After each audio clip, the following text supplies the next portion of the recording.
nagsimulang ma-recognize si Kuya Rogel, hindi lang sa larangan ng pageant, kundi pati na rin sa events management. Rumaraket din ako noon kapag walang work sa Jollibee. Minsan, gumawa kami ng isang corporate event na nag-culminate sa isang beauty pageant. At take note, kahit syunga-syunga ako noon, ako ang floor director. Mali-mali ako noon. Di, ngarag-ngarag yung formula sa stage. Nabatukan talaga ako noon ni Inang. At sinabi, ang syunga-syunga mo talaga.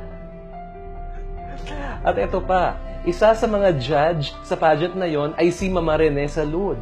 Kahit nagkalat ako, ay, talagang super applause si Mama. Kasi nga naman, malinis daw yung execution ng program ng pageant. At simula na po yan ng magandang relationship ni Kuya Rogel with Mama Rene. Kasi since then, siya na ang pinagawa ni Mama Rene ng lahat ng mga pageants niya. Kasi during my younger years, siyempre, during my 25 to 30, alam mo naman ang personality ng mga gay pagkaganyan, mataray, mayabang, maldita, I have that quality. But when I became friends with Rogel, doon ko nakita yung humility, yung grounded, parang ganyan. So, every time na tumataas yung pride ko or nagtataray ako, ang parati ko lang iisipin, si Rogel. That brings me down. That brings my pride lower. Parang ganyan. Kasi sa kanya nakita yung matataas na yung achievement niya, and yet, mababa pa rin yung kalooban niya. There was one incident na ang tagal namin sa Saga, tapos parang wala lang, he's one of the production team. Tapos in-invite niya kami dun sa wake ng father niya. So pagpasok namin dun sa funeral house, nagtataka ako bakit mga senator yung nandun sa mga corona, bakit yung mga pinadadalang bulaklak ng mga high officials. Yung pala, yung father niya used to be mayor of Pateros for 20 years. So lahat ng yun, nadidiscover namin as we join together na journey nang hindi niya inayabang na siya pala ay licensed chemical engineer, ang tatay niya pala ay mayor, at hindi namin naririnig yun sa kanya. Never siyang nagbandit ng kayamanan. Si Kuya Rogel, simple lang yun eh. Napaka-selfless niya rin. Merong mga time na halos wala na kaming pera ni Kuya Rogel. Siya pa talaga yung mag-chip in para meron kaming pamasahe. Yung parang last money na namin. Nung sumali nga ako sa Binibini, masyado pa akong bata. Tapos kulang na kulang talaga ako sa training. Si Kuya Rogel, yan yung kahit natutulog na siya, yung naghihilik siya ngayon, maya-maya gigising siya, tapos meron siya biglang tatanungin sa akin question. Talagang training niya ako kahit na siya tulog. Ganun siya, as in, ganun siya ka-dedicated.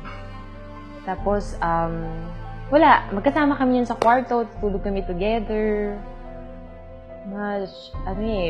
Si Kuya talaga para siyang nanay-tatay ko. He gave me that sense of confidence that I didn't know I had before.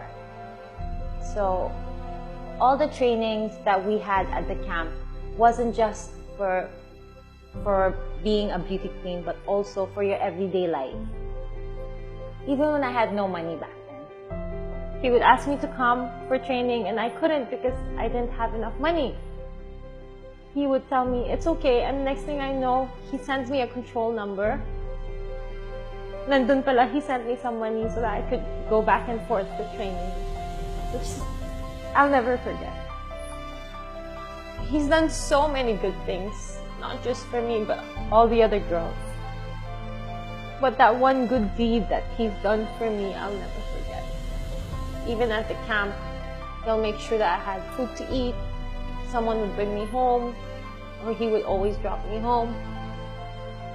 After ng closed-door interview sa Binibining Pilipinas, which I thought I totally failed and botched, I came out of that function room at the Century Park Hotel, and he was there waiting for me, and I burst into tears, and I broke down, and I hugged him, and I apologized to him, and I told him, I'm so sorry I didn't make it. Parang I felt na I failed, and I felt guilty about him because he was really, really helping me out. I won't forget that kasi ang sabi lang niya sa akin, ay, ganun. Hindi, okay lang yan. You did everything. You did your best. And I just felt na parang bait-bait naman niya. After everything na ginawa niya for me, na no obligation, nothing in return, hindi siya nagalit. And at the time, I was 19 years old. You have to understand na mas emotional ako noon. So, I was expecting disappointment, but he didn't give that to me. Rather, he mostly showed parang he appreciated my effort. And I really, really loved that moment kasi parang I think that was our first hug and first sincere exchange of thoughts. So that's very memorable. Up to now, naalala ko pa rin siya. Well, I always look up to Kuya as, as my big brother. Kasi hindi naman niya ako tinuring na iba eh. Talagang itinuring niya ako bilang isang tunay na kapatid na rin. So like for instance, papasok yan sa opisina and then sasabihin niya, nag-iwan ako ng pera dun sa ganito, kunin mo na lang, bumili ka ng gusto mo. So araw-araw yon, laging may ganon. Para sa akin, si Tito Rogel siya yung tinuturing ko na parang second parents ko dito sa Manila since malayo ako sa family ko. Parang lahat ng problem ko sinasabi ko sa kanya. Kasi at the end of the day, bibigyan niya lang ako ng advice. Even though minsan mali na yung ginagawa ko para sa iba, siya supportive pa rin siya.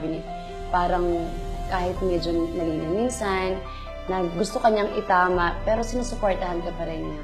Palagi lang kaming tawanan, kung ano-anong kabastusan ang kinukwento niya sa akin. Hilig-hilig niya mga sa about love life. Ayan. Pag si Tito Roger talaga, kahit na sobrang lungkot mo na, sobrang dami mo ng problem, ano pa rin siya, kamusta yung love life mo, ganyan. Marami kaming pinagsamahan talaga ni Kuya. Merong mga talagang very sad moments. Merong mga moments na hindi ko alam kung ano yung dapat kong gawin. And he has been always very supportive. Siya yung nag-guide talaga sa akin dun sa mga moments na medyo hindi ko alam yung gagawin ko. So, si Kuya talaga yung malaking tulong na binigay sa akin ni Lord. Okay, Tito Rogel is amazing. Aside from Beauty Queen Maker, he is also my event director. At lahat ng event ko, in-entrust ko sa kanya until now. Sa mentor, he is a good teacher, a good advisor. Imo-motivate ka niya. Every time na palalakasin niya yung loob mo, tsaka ibibigay niya yung lahat ng pointers sa iyo ng mga advantages at disadvantages. As a friend, loyal naman siya. Lahat ng events namin, never niya ako iniwan sa ere. He turned my life around completely. It's very cliche. Everybody probably feels the same way, but literally, my entire life, my career, my business, my path, even my relationship with my parents. He was, at some point I can say, he never really took me away from my parents, but rather he was very lovely to my family. So, parang he was really showing respect. And since I idolized Tito Rogel, I also respected my parents because of that. Napaka-pure ng heart niya. Hindi siya marunong magdamot. Parang lahat ng kakayanan niyang ibigay para tulungan ka, ibibigay niya. Hindi siya nagdadalawang isip. Basta meron siyang maibibigay sa ibibigay niya. Isa sa mga tao talaga na alam ko na kahit anong mangyari, nandiyan siya para sa akin.